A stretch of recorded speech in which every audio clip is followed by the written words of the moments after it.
Want ek kon YouTube toe. 2, 1, go. All right, good morning, grade 12s, and welcome to yet another STEM Lockdown Digital School lesson. Today we're doing life orientation, and my name is Sibusiso Masumbuka. Today we're going to be looking at chapter 13, depending on what textbook that you guys have, and we're going to be looking at careers and career choices once again. You know, at the beginning of the year, we touched base on careers and career choices. We spoke about committing to a decision that you're going to take after high school or grade 12. And we also looked at whether we gave you the option of whether you're going to look for a job and how to apply for a job, what should be in your CV, how do you make yourself attractive to potential employers, how we gave you some application hints. We also touched base on how to network with other people as well as building that network by using social media sites such as LinkedIn. We also looked at how you can apply for a course after high school or at a university or a TVET college, how to fill in that stuff. We also looked at at the availability of funds, how you can fund for your studies after school, etc., etc. And today we're still looking at careers and career categories, and career choices, but now we're looking at the actual job, the actual work. So we're looking at labor laws specifically. All right. Welcome to all the learners that are watching on Zoom, that are tuned in on Zoom, and welcome to all the learners that are watching it on YouTube as well. I hope that you guys will be able to participate in our lesson today. I'm so amped up. It's a new week, fresh new start to just everything. All right, and it's a new month as well. All right. So, at the end of the lesson, you're going to, or you will know, the labor laws such as Labor Relations Act, the Employment Equity Act, the Basic Conditions of Employment Acts, the principles of equity and redress. We're going to be looking at the recruitment process, the general trends. So this topic will be more in favor for the kids that do business studies as well in grade 12. As you know, that a lot of the work that you guys do in grade 12 is on legislation, which is the law.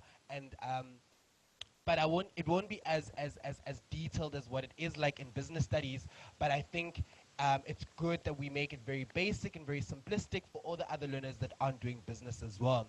Guys, I must stress this particular question, the legislation on jobs and careers, was definitely in last year's prelim last year, and it was an essay question. So it's very important that you guys listen attentively, that you ask questions. Please, if you have a question, hit me up in the chat box. I won't be opening anyone's mic today. Just ask me all the questions on the chat box, and I'll be able to respond to you, especially in the last 10 minutes of today's lesson. All right, let's get it all started. All right, so like I said, we're going to be looking at the core elements of a job contract, worker rights as well as obligations, what you're obliged to do as a worker and what you're not obliged to do. We're going to be looking at the conditions of service. So in what conditions are you supposed to be performing your job at? You know, it's so important to understand our laws and our rights as employees that are going to be working for different companies, but also at the same time, if you want to become an entrepreneur and you want to create your own business, you also need to know these different types of acts, labor laws that protect you as an employer and that will protect your employees as well. The only way, and like I said, these laws, like I said previously, that the Constitution is the highest law in our country. So these laws are all stated in our Constitution as well. And it's so important for us to know these laws, because if we know these laws, it means that we can protect ourselves from being violated by employees as well, by employers as well. Um, so a whole lot of times where people end up in very serious disputes or fights or arguments with their employers, and that is because they do not know what their rights are. There's been talks as well, especially during COVID-19, whether people should be put on like normal leave and not getting paid during COVID-19, or whether businesses should actually pay people. And we all learned that, and it was actually a huge shock to a lot of people, that businesses are actually not obliged to pay you when we're in a crisis like this. But we do know that there are some companies that have given us the leverage and have paid people and so on and so forth. But you know what? before I get into the nitty-gritty of everything, let's get more into the details of today's lesson. So we're going to be looking at the labor laws.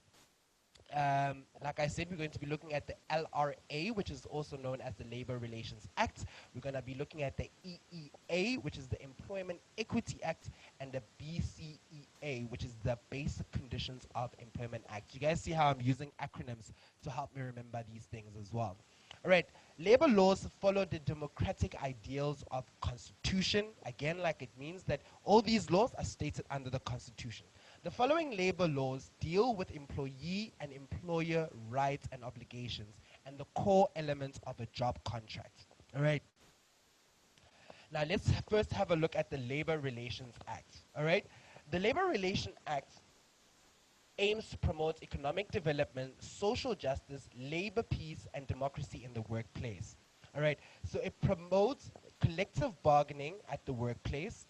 It establishes labor courts and the labor appeal courts.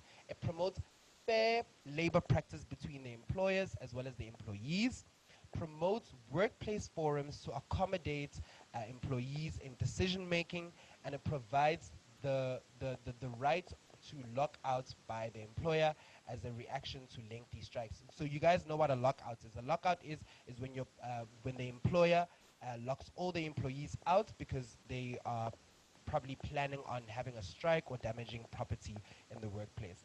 So the Labor Relations Act, this it looks at the relationship between the employer and the employee, how they relate to each other. This is the most basic labor act that we have in our constitution as well. Let's have a look at what the Labor Relations Act also what its aims are. It promotes simple procedures for registration of trade unions and employer organizations. So you guys know that you as an employee can join a trade union that helps fight for all your labor rights and all other disputes that you might encounter. But also at the same time, employers, which are the bosses, also have organizations that they can join um, in order to help them out with disputes as well. The Labor Relations Act also establishes the Commission of Conciliation, Mediation, Arbitration. It's also important for you to know that acronym, the CCMA, for dispute resolutions. So the CCMA acts as the middleman, the middle person between the employer and the employee, and they try to mediate and arbitrate the disputes between the employer and the employee. So if my boss and I can't solve an issue, within the work environment or between the two of us, then we can then take that grievance or that dispute, that fight, that argument between us to the CCMA, who are going to help us resolve the issue. All right.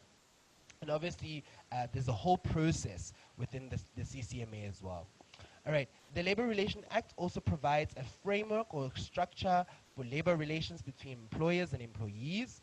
Okay, it clarifies the transfer of employment contracts between the existing and new employees, and it also advances economic development, social justice, labor peace, to ensure that the workplace maintains the basic rights of employees as well. Right, let's have a look at some of the rights of the employer. All right, the employer is obviously the person that hires you as an employee, as a worker. All right, employers have the right to form employer organizations. They have the right to form bargaining council for collective bargaining purposes. The employers have the right to lock out employees who engage in unprotected or illegal strike or labor action. We're going to be looking at all these different terminologies when we do labor relations in the next lesson, which is tomorrow. They have the right to dismiss employees who are engaged in unprotected strike, misconduct such as intimidation, violence during strike action. They have the right to not pay an employee who has taken part in protected strike for services or work that they did not do during the strike. All right, so we all know that a lot of the employees have a no work, no pay policy, especially when it comes to such industrial actions such as strikes and lockouts, etc., etc. All right, let's have a look at the rights of the employee, which is the worker. Employees may join a trade union for their choice. Sorry. So there's many different types of trade unions, and that are also specified in particular industries as well. For example, but there's also a trade union that sort of is the umbrella of all the other trade unions as well. Um, so we'll look at trade unions in the next lesson, which is tomorrow. Employees have the right to embark on legal strikes as a remedy for grievances. So legal strikes are those that have been approved. You know, you can't just wake up in the morning and say, I'm striking. You need to inform your employer with a notice, days notice, telling them that you are planning on having a strike and these are your reasons. And you don't just strike randomly. You know, for example, if you are negotiating a salary between you and your employer, or a salary increment between you and your employer, so your employer will say, okay, we're planning on giving you guys 4%. And then you need to write a letter to your employer and say that we want 6% because of this and this and this and this and that. And then your employer needs to respond. If they don't respond, you then write another letter telling them that you're planning on having a strike. All right, and obviously strikes, you cannot damage the property of the business because then it does not make it legal at all. Striking means that you stay away from doing work. Right. Employees have the right to refer unresolved workplace disputes. Disputes are arguments or fights. They're able to refer these disputes to the CCMA. They can refer unresolved disputes to the labor courts as well, and on appeal, they can request trade union representatives to assist with or represent employees in grievance and disciplinary hearings as well. And then trade unions also, trade union representatives may take reasonable time off work with pay to attend on to trade union duties. So we're going to have a look at all those trade unions in the next lesson tomorrow. I just don't want to confuse you. But let's have a look at the other acts, all right? So the other act that is specified for employees is the Employment Equity Act. Now this act, you know, very dear to my heart because it really tries to redress, to fix the past inequalities of South Africans. All right. So remember, I told you that there's a difference between equity and equality. All right. All right. Equity and equality. And if you guys can remember really quickly, if you can tell me in the chat box, what is the difference between equity and equality? There's a very big difference between equity and equality. Let me know, enlighten me in the chat box and let me know, what do you think is the difference between equity and equality? And I mean, we've discussed this previously in the last lessons. But let's have a look at what the Employment Equity Act looks at. The purpose of the Employment Equity Act is that it allows employees who do the same work to be paid equally. So you guys remember that men and women, and even now, some men and women do not earn the same amount of money. People who have the same qualifications sometimes don't earn the same amount of money. Now, that is not equity. That is not treating people the same. That is not fairness. All right. The Employment Equity Act, also the purpose is that it eliminates discrimination on grounds of gender, race, disability in the workplace. So this act makes sure that they try and remember I told you that we people that were previously disadvantaged were people such as women, black people, people that live with disabilities, and so on and so forth. Those are people who were previously disadvantaged. Now, this particular act tries to help those people get back into the labor market by implementing this act. So it eliminates discrimination on grounds of gender, race, disability in the workplace as well. All right. What it also does is that it promotes equal opportunity and fair treatment in the workplace.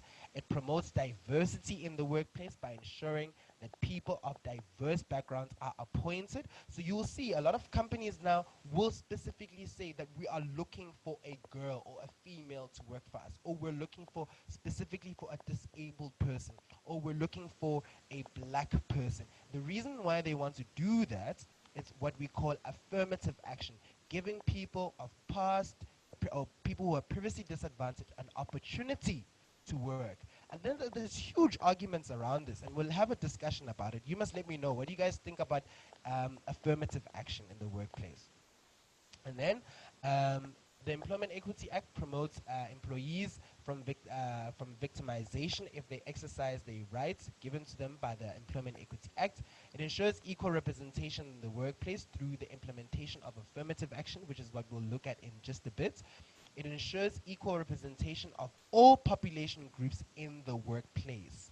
All right, and also you realize this: businesses and companies that actually don't have a representation of every race, every gender, every ability, those businesses actually don't get much funding from government as well, because what government was is they want to redress the past inequalities, economic equalities of people in South Africa.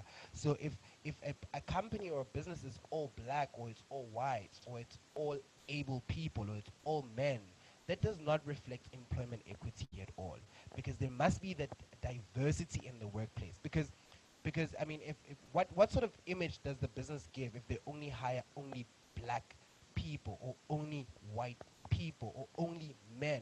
That goes to show that this business does not think that women can actually do a better job, or white people can do a better job, or black people can do the same job. It sort of it ties them back. Okay, and that's what this act does.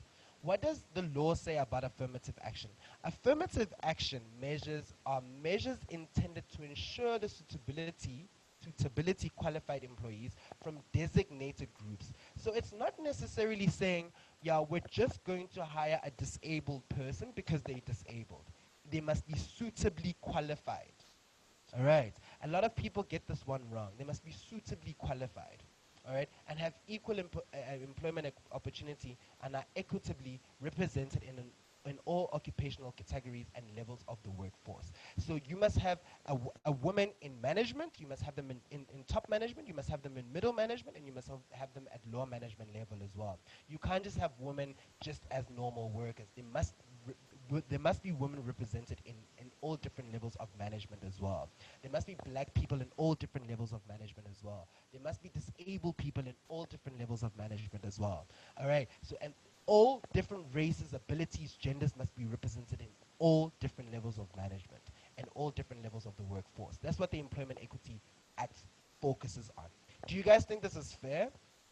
All right, let me know in the chat box. Do you guys think this is fair at all? You guys are fairly quiet today. Class feels a little lonely. All right. The second bullet point says measures for affirmative action includes identifying and elimination of barriers that affect designated groups.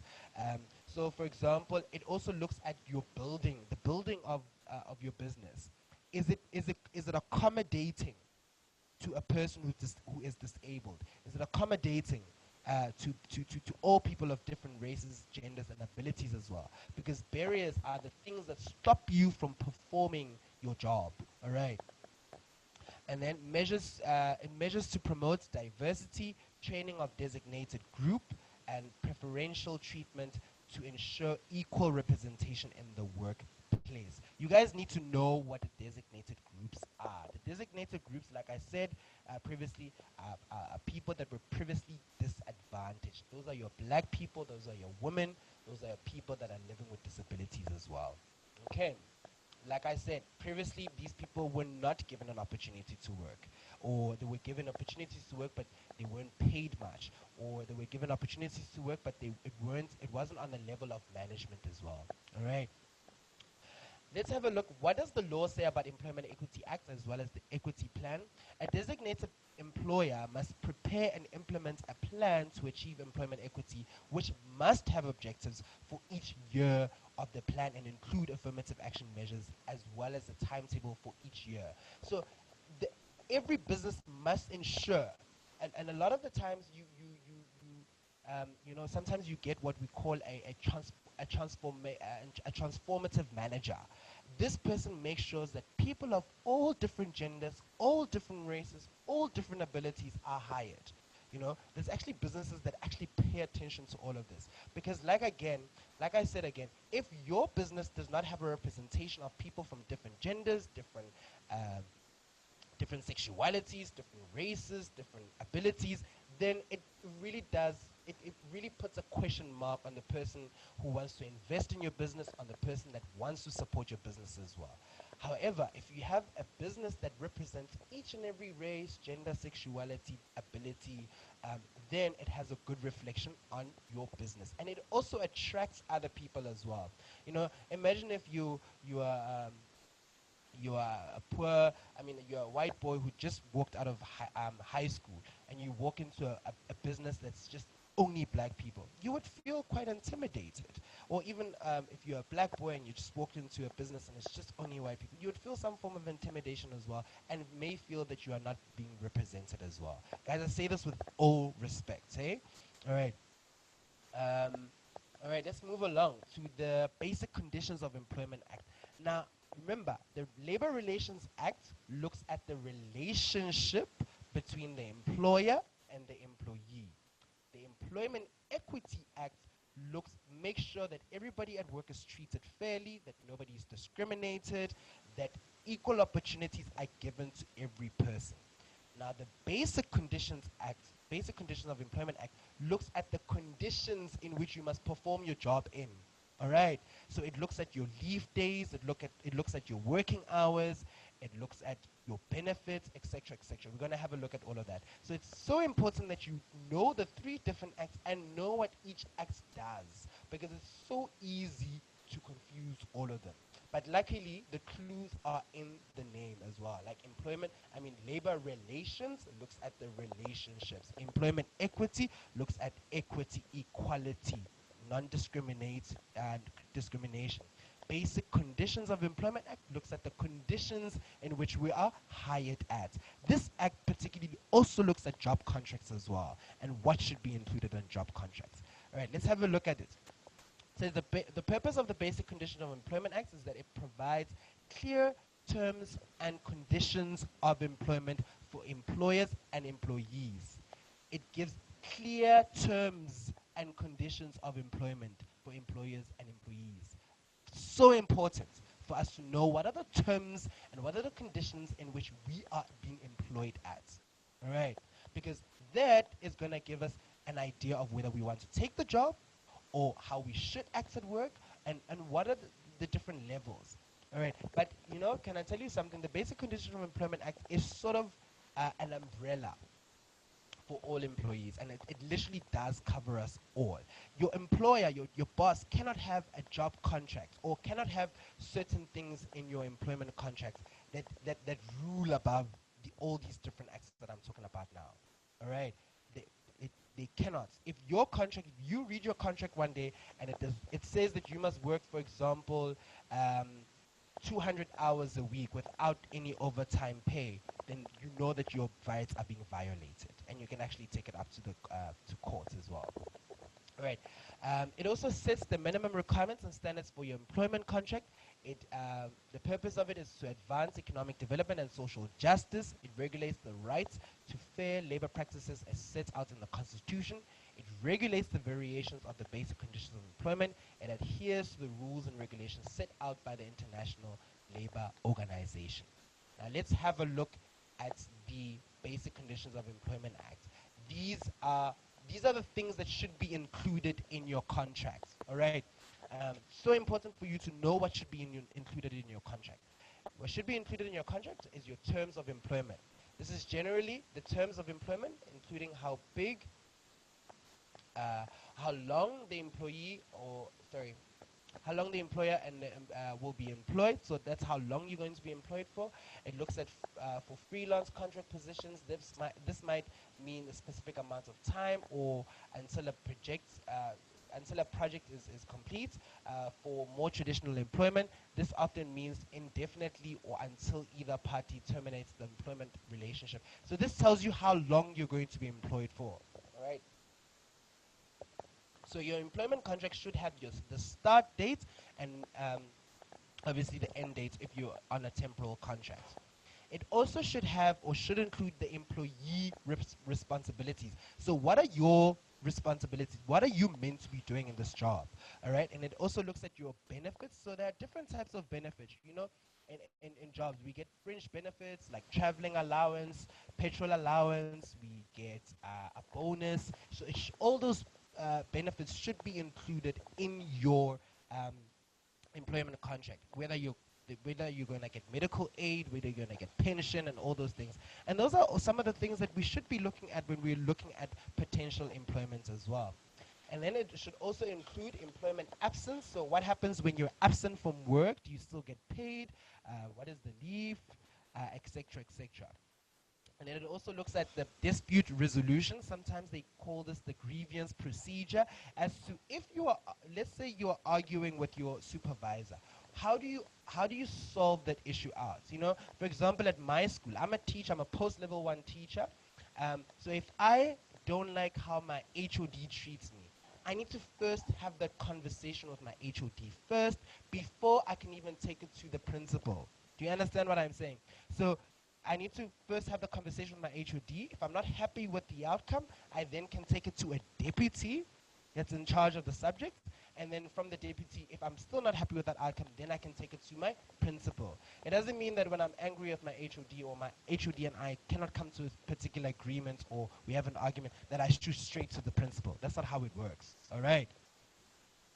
And then it also looks at non-disclosure agreements. These are agreements that prevent employees from sharing companies' business secrets, such as trade information or client lists. Sometimes you are even asked to sign a non-disclosure agreement which even talks about your salaries. Sometimes we're advised not to discuss salaries in our workplace as well. It also looks at ownership agreements. This simply puts, an ownership agreement means anything produced by the employee while employed by the company becomes the property of the business. All right, that's ownership agreements. So that means that all the files that you create, all the work that you do does not belong to you anymore whilst you work for the company. It belongs to that particular company. All right. And then it also looks at assignment clauses. These are similar to ownership agreements. Assignments clauses basically mean any patents obtained by the employee during his or her employment are assigned to the business. So any new ideas that you come up with whilst employed belongs to your employer with anything that you implement. All right. So it's so important that you read all these different clauses and the conditions in which you're employed at. And then let's have a look at the employment opportunity limitation. Many employee contracts include clauses that prevent the employer from limiting the employee's potential future job prospects should the employer terminate his or her contract, or should he or she decide to leave the job. And then also then the termination. Termination looks at how much time can you give your employer to sort of look for somebody new. Termination means that is when you tell your employer that, you know what, I don't think I can work here anymore. How much time notice can you give somebody? Sometimes some employment contracts say that you must give them a month. Some say 4 weeks, which is equivalent to a month. Some say 3 months. Like I know in my teaching contract it says that I must give 3 months notice, a term's notice before I leave a school. So I can't just accept a job immediately and just leave like that. I need to give the school 3 months notice, which I think is a reasonable time for them to find a new teacher. All right. I just want to go through just some of the things that are in the Employment Equity Act. So, the basic conditions of Employment Act. So you know that some of the basic conditions is that you're not allowed to hire anybody that is under 15, under 16. All right, because that is also considered as child labor. You do know that we're only allowed to work 180 hours a month. All right, you're only allowed to work 180 hours a month. Anything above that should be overtime. All right, and we all know that when you work overtime, there's a limit to your overtime as well. All right, we do know that we're allowed sick leave days. We're allowed annual leave days. For every month and a half, you earn. For every month, you earn a day and a half of leave days. All right, it's so important that you guys understand how leave days work. But I'm sure if you have a look into your contract as well, into your textbook as well, it gives you more clarity on that. I don't want to get too much into detail about it, but I just wanted to give you a brief background of what the Basic Condition of Employment Act states. All right, if you guys need me to explain it further, please feel free to email me as well.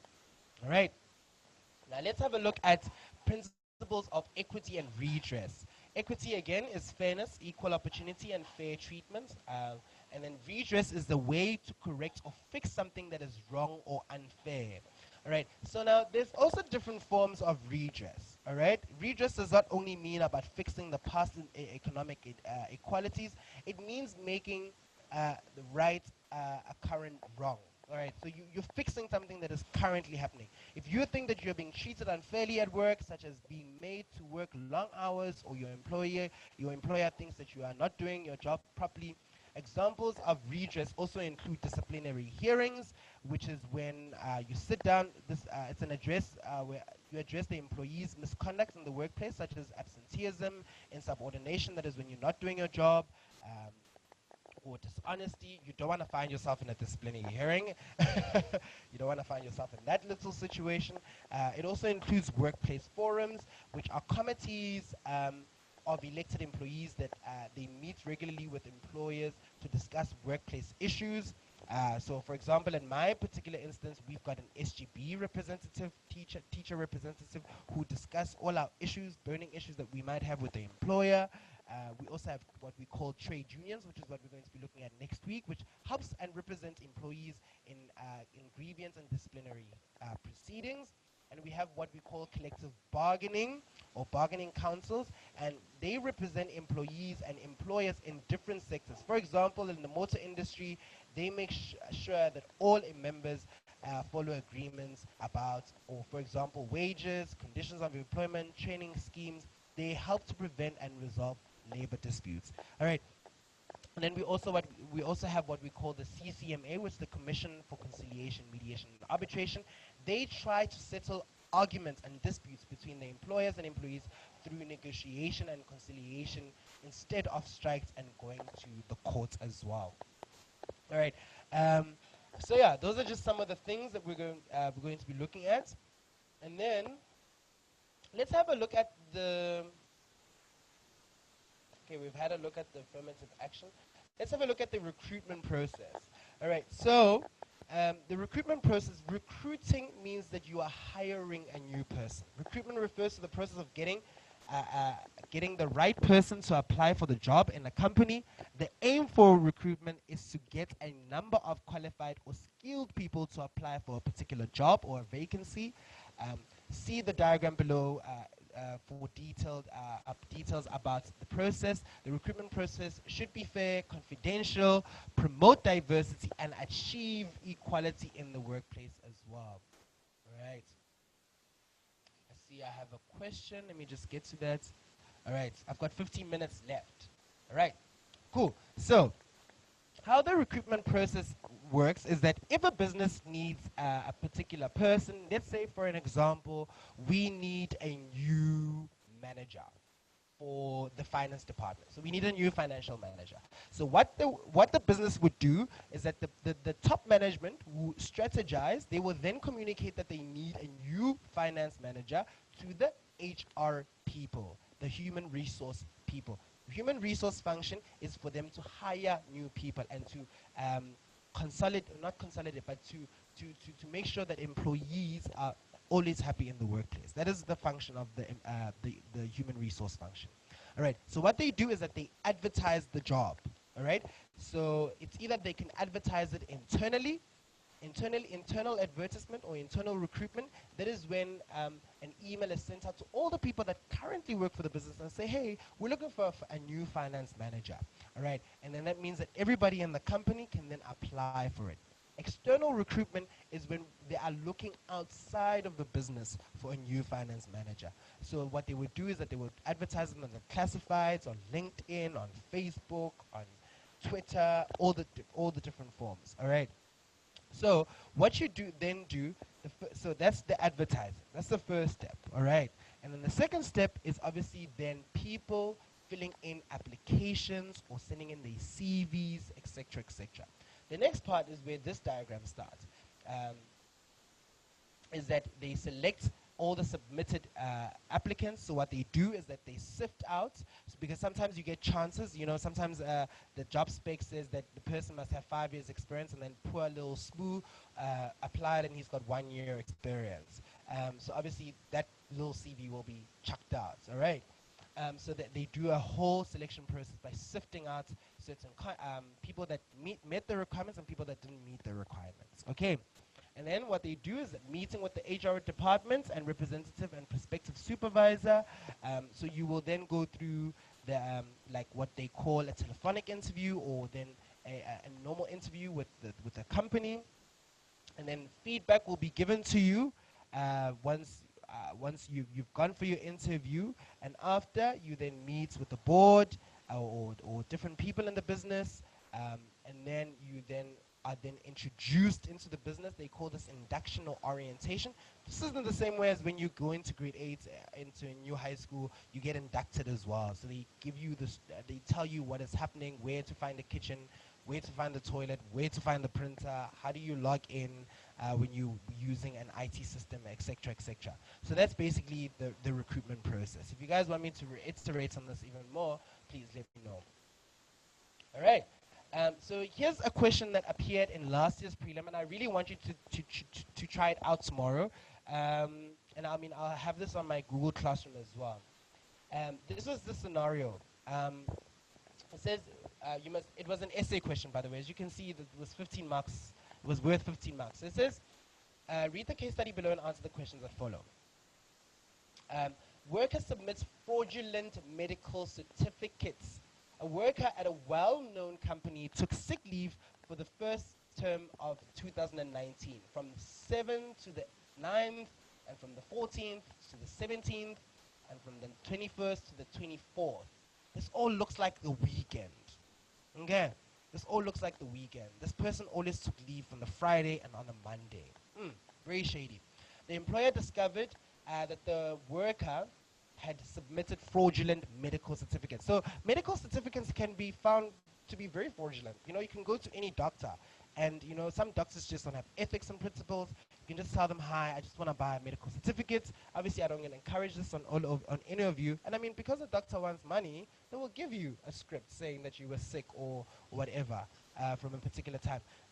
Medical certificates can also be fraudulent by people changing the dates on the script, or forging signature, or any form. And I mean, we can all come up with medical certificates. We can all create one. And we can come up with fake doctors' names and all that stuff. And the only way to catch out people who use fraudulent medical certificates is by searching for the businesses, the doctor's medical number, the practice number, by contacting the doctor as well. So there's many ways to catch people out like this. All right, but we do know that these things do happen, and there's a lot of people that like to take chances as well. So here's your scenario. You've got a worker who's been handing in fake or fraudulent medical certificates. Now let's read the questions.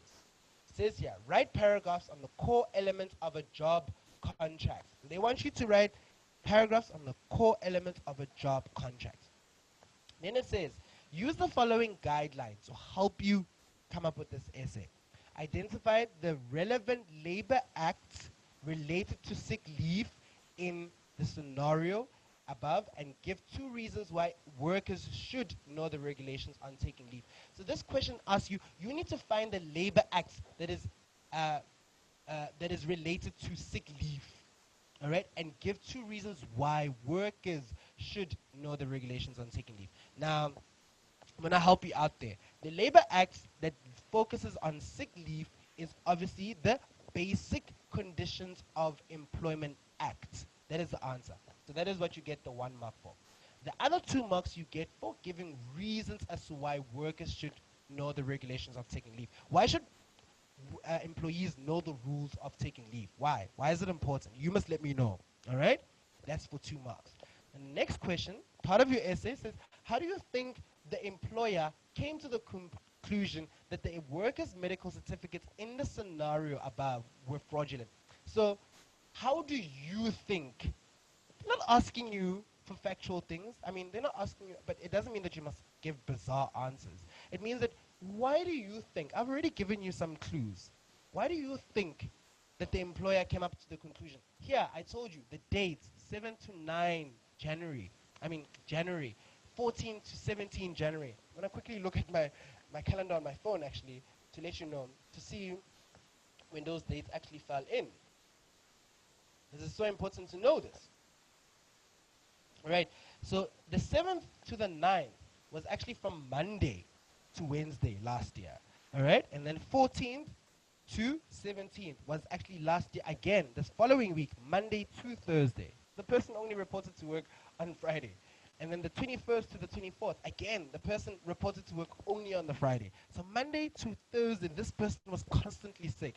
Now the question asks you, how do you think the employer came to the conclusion that the worker's medical certificates in the scenario were fraudulent? Discuss three possible reasons. So the first thing you're going to discuss are the dates. The second thing that you can discuss is the fact that maybe they forged the signature. They're asking for possible reasons. All right, they're asking for possible reasons.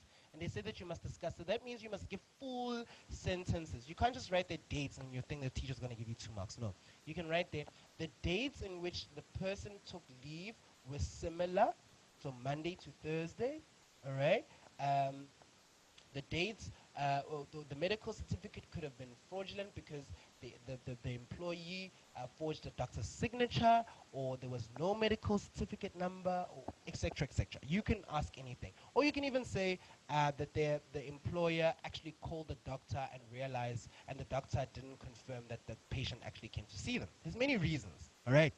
And then the last questions, or the last bullet point that you can add in there is recommend 2 practical ways in which employers could reinforce work ethics to counteract absenteeism in the workplace. For each answer also indicates how each measure may improve work ethics of workers. So now you are asked to recommend. You must give a recommendation. Remember what I told you, when they ask you to recommend, you need to have facts on the word. You can't just recommend without knowing the basic conditions of Employment Act. So now you need to recommend 2 practical ways in which employers could reinforce work ethics. So how can employers bring back um, like workers behaving correctly in the workplace? So you could say that they could have um, more, they could teach people on policy. All right, they could engage or get the HR department to explain people's leaves, because sometimes people just don't do the right thing at work because they don't know what to do. You know, I actually learned just last year that actually if you're absent for a day, whether it's Tuesday, Wednesday, Thursday, you actually don't need a doctor's note. I didn't even know this, because sometimes you can self-medicate. So what you need to recommend 2 practical ways in which employers can reinforce. How can they reinforce, reteach how people can stop being absent at work? That's what the question is asking you. All right, guys, I would like to read some of your responses. Please let me know. If you would like to email me some of the answers. I will also just give you the answers as we start off tomorrow's lesson. But unfortunately, we've come to the end of today's lesson. All right, please join me tomorrow as we discuss further on careers and career choices. All right, and we're going to be looking at trade unions and more into the work life, so that you guys can understand it better. And guys, trust me, these lessons are so valuable for you, because it's so easy to be caught up in trouble, finding yourself in disciplinary hearings, or end up signing a job contract you know nothing about. Sometimes you get a new job, you start a new job and it says 50,000 rand, and you don't even know what are the conditions of that employment. It's so important that you guys tune in tomorrow to listen out. Guys, that's how you can get a hold of me, and I will have these slides on the Google Classroom as well. Thank you so much for joining me in today's lesson. I think there was a lot to sort of absorb, and if you need clarity on certain things, please feel free to contact me on my email address. It's right there at the bottom, and I will see you guys tomorrow, same time, same place. Cheers, guys. Enjoy the rest of your day. Bye-bye.